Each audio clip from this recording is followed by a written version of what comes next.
Welcome back, everyone, to another lesson in Stoicism.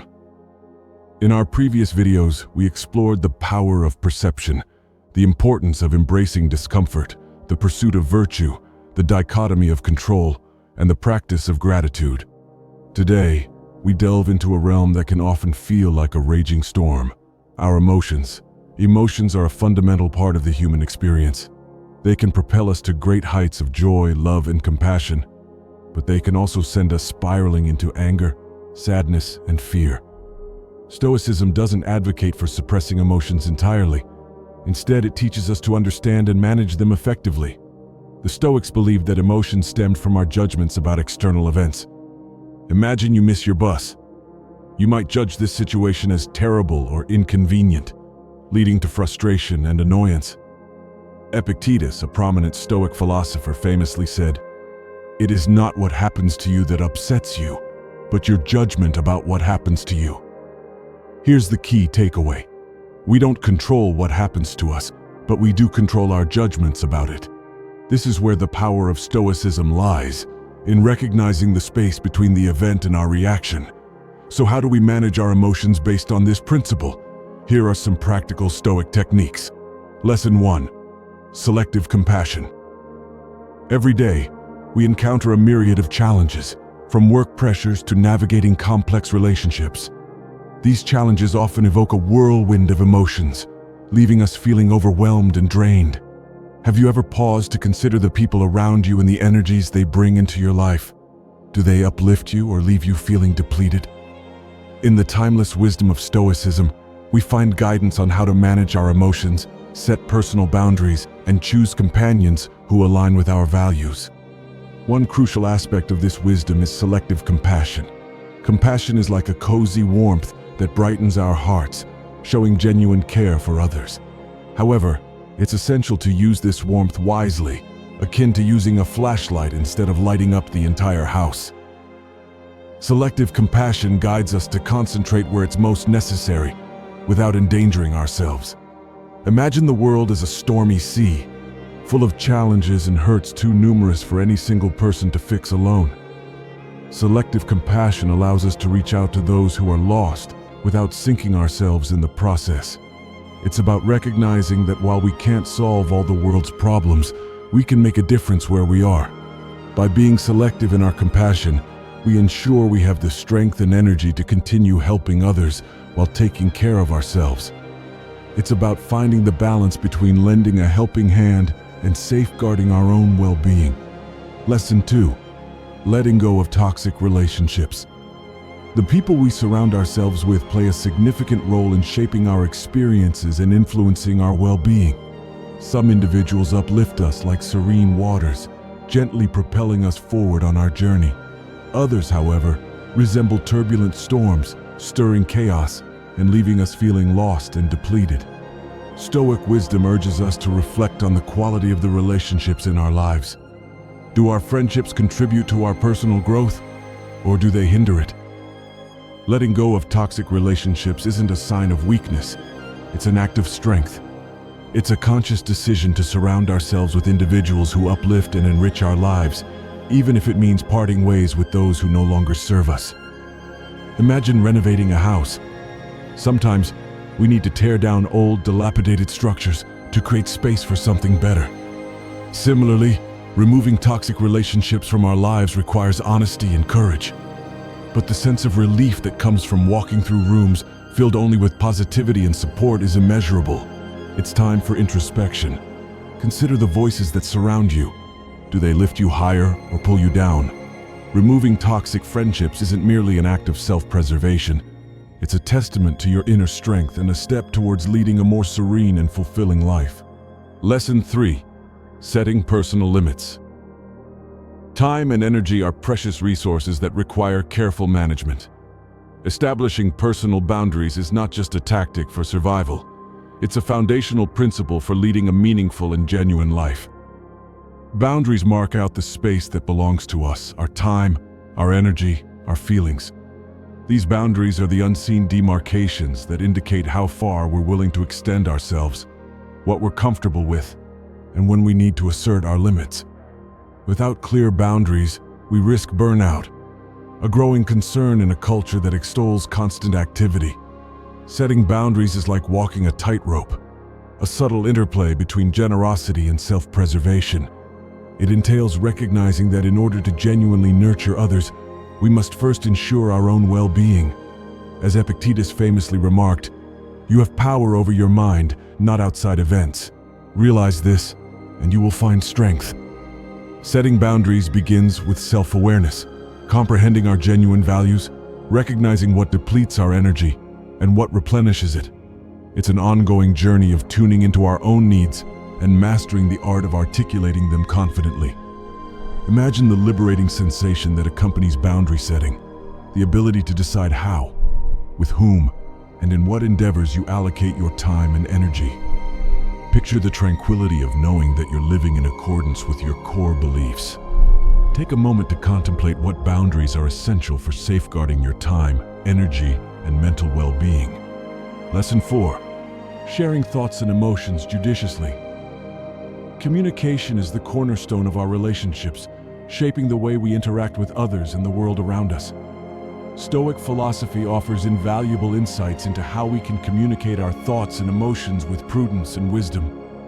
Imagine our words as seeds sown in a garden, each possessing the potential to flourish or wither, depending on how they are nurtured. Just as a skilled gardener tends to their plants with care and prudence, so too must we tend to our words. Stoics remind us that having control over how we think and react isn't just about discipline, it's about true freedom. It's about having the power to choose how we respond in any situation, instead of being driven by intense feelings or knee-jerk reactions.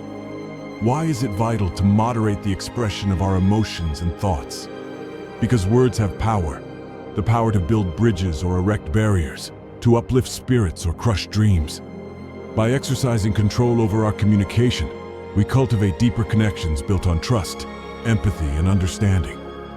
But how do we communicate judiciously? It starts with self-awareness, recognizing the emotions and thoughts bubbling beneath the surface before expressing them. Next comes empathy, putting ourselves in the shoes of our audience and considering how our words might be received. Finally, there's discernment, knowing when to speak and when silence is the most eloquent response. Imagine the ripple effect that accompanies mindful communication, enhanced relationships, strengthened connections, and a deeper sense of understanding. Take a moment to reflect on how you can infuse your interactions with intention and wisdom, enriching the lives of those around you in the process. Lesson 5. Exercising self-preservation in love. Love is a profound and transformative force, capable of enriching our lives and deepening our connections with others. However, when approached without mindfulness and discernment, love can also become suffocating, stifling the very freedom it seeks to nurture. Stoic philosophy offers invaluable insights into how we can cultivate healthy, balanced relationships grounded in mutual respect and autonomy.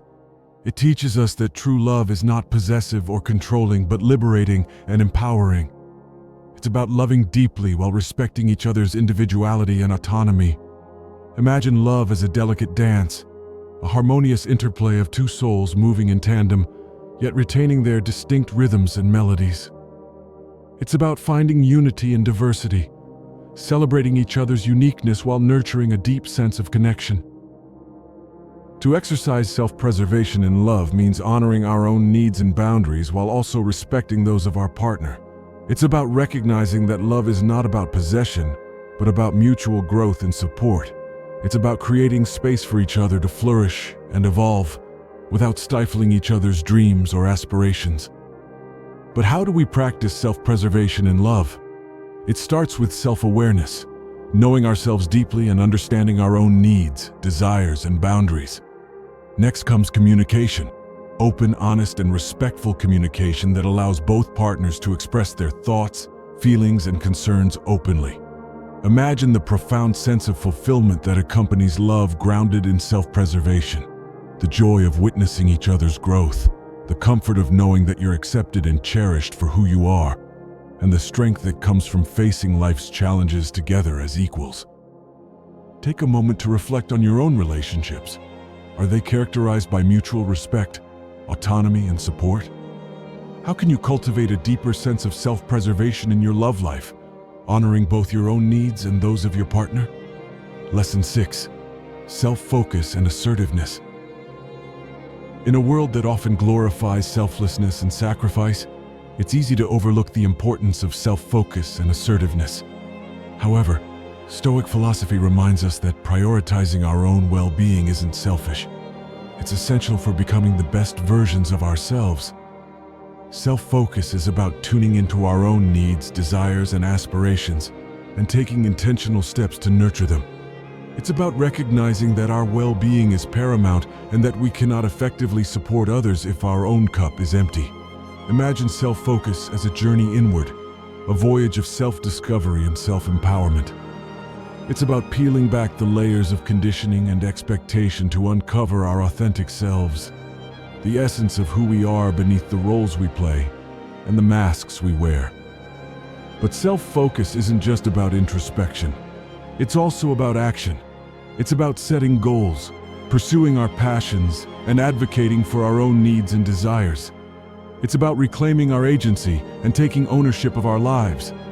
Assertiveness, on the other hand, is about confidently and respectfully expressing our thoughts, feelings, and boundaries. It's about standing up for ourselves and advocating for what we believe in, even in the face of opposition or resistance. Imagine assertiveness as a muscle that grows stronger with each use.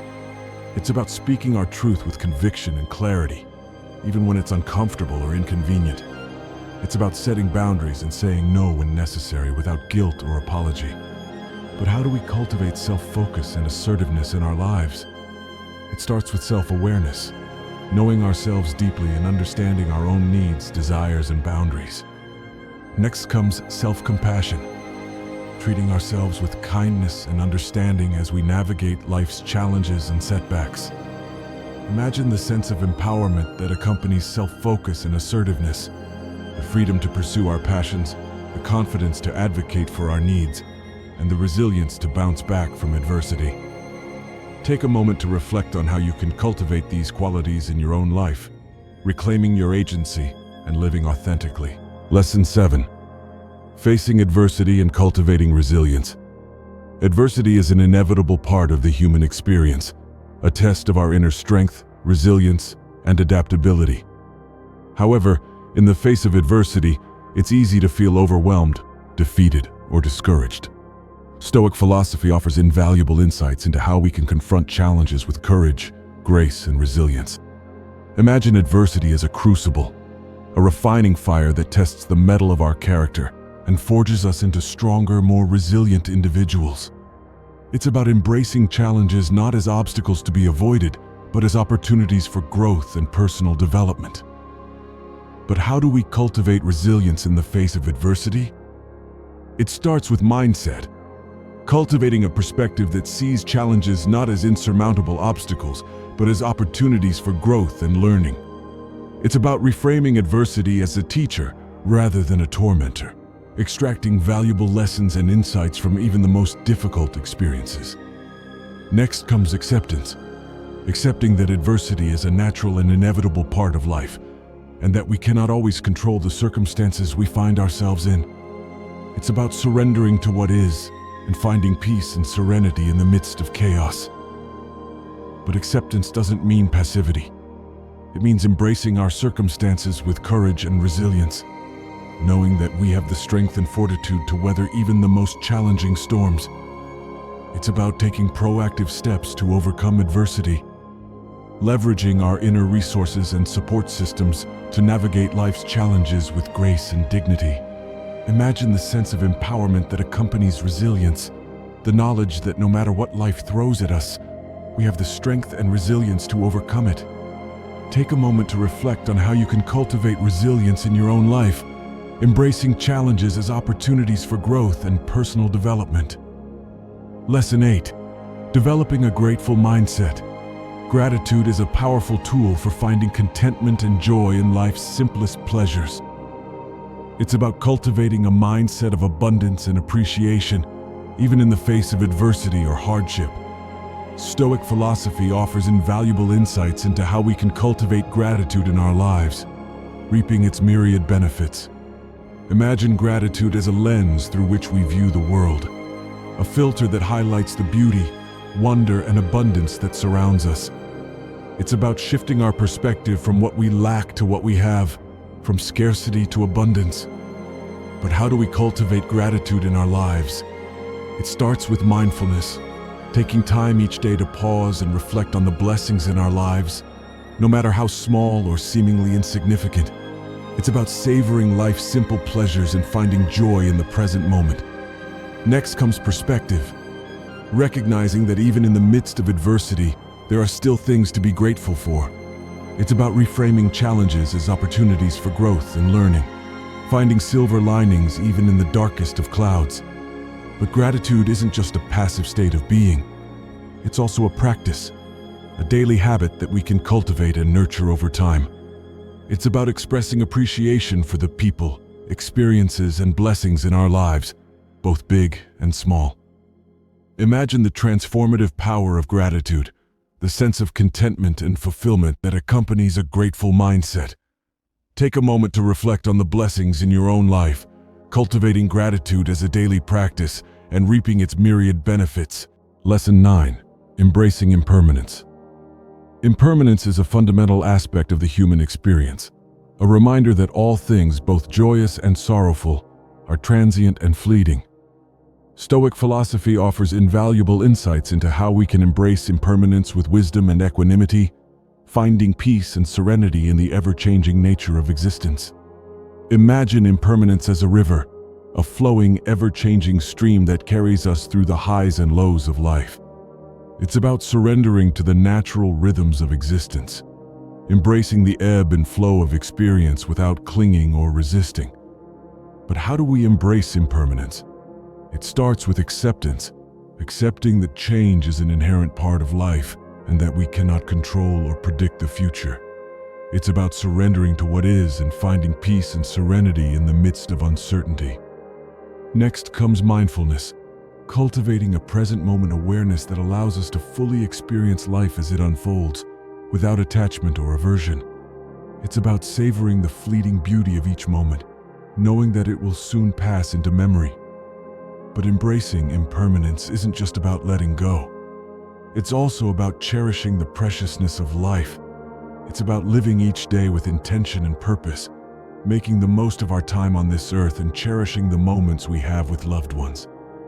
Imagine the sense of freedom and liberation that accompanies embracing impermanence, the knowledge that nothing lasts forever, and that each moment is a precious gift to be savored and appreciated. Take a moment to reflect on how you can embrace impermanence in your own life, finding peace and serenity in the ever-changing nature of existence. Lesson 10. Cultivating inner peace. Inner peace is the foundation of a fulfilling and meaningful life, a deep sense of tranquility and contentment that transcends external circumstances. Stoic philosophy offers invaluable insights into how we can cultivate inner peace amidst the chaos and complexity of the modern world. Imagine inner peace as a still pond, a serene, undisturbed oasis amidst the tumult of life. It's about finding refuge within ourselves, no matter what storms may rage around us. But how do we cultivate inner peace? It starts with self-awareness, knowing ourselves deeply and understanding our own needs, desires, and boundaries. It's about tuning into our inner landscape and nurturing a sense of harmony and balance within. Next comes acceptance, accepting ourselves and others unconditionally, without judgment or criticism. It's about embracing the full spectrum of human experience, the joys and sorrows, triumphs and failures, and finding peace and serenity in the midst of it all. But inner peace isn't just a passive state of being. It's also a practice, a daily commitment to nurturing our well-being and cultivating a sense of equanimity. It's about incorporating mindfulness, meditation, and other contemplative practices into our daily lives, fostering a sense of calm and tranquility that pervades our entire being. Imagine the profound sense of liberation that accompanies inner peace, the freedom to be ourselves fully and authentically, without fear or reservation. Take a moment to reflect on how you can cultivate inner peace in your own life, embracing the serenity and contentment that come from within. Stoic philosophy offers timeless wisdom for navigating the complexities of the human experience, from cultivating resilience in the face of adversity to embracing impermanence with wisdom and equanimity. By integrating these teachings into our daily lives, we can cultivate a sense of inner peace, purpose, and fulfillment that transcends external circumstances. As we journey through life's ups and downs, may we remember the words of Marcus Aurelius: "You have power over your mind, not outside events. Realize this, and you will find strength." With this understanding, may we cultivate the resilience, wisdom, and inner peace needed to navigate life's challenges with courage and grace. As we conclude our journey through Stoic wisdom, we hope you found inspiration and practical insights to apply in your daily life. Remember, the teachings of Stoicism offer a timeless guide to navigating life's challenges with resilience, clarity, and inner peace. If you've enjoyed this video and found value in our exploration of Stoic philosophy, be sure to like, subscribe, and hit the notification bell to stay updated on future episodes. Join our community of seekers and explorers committed to personal growth.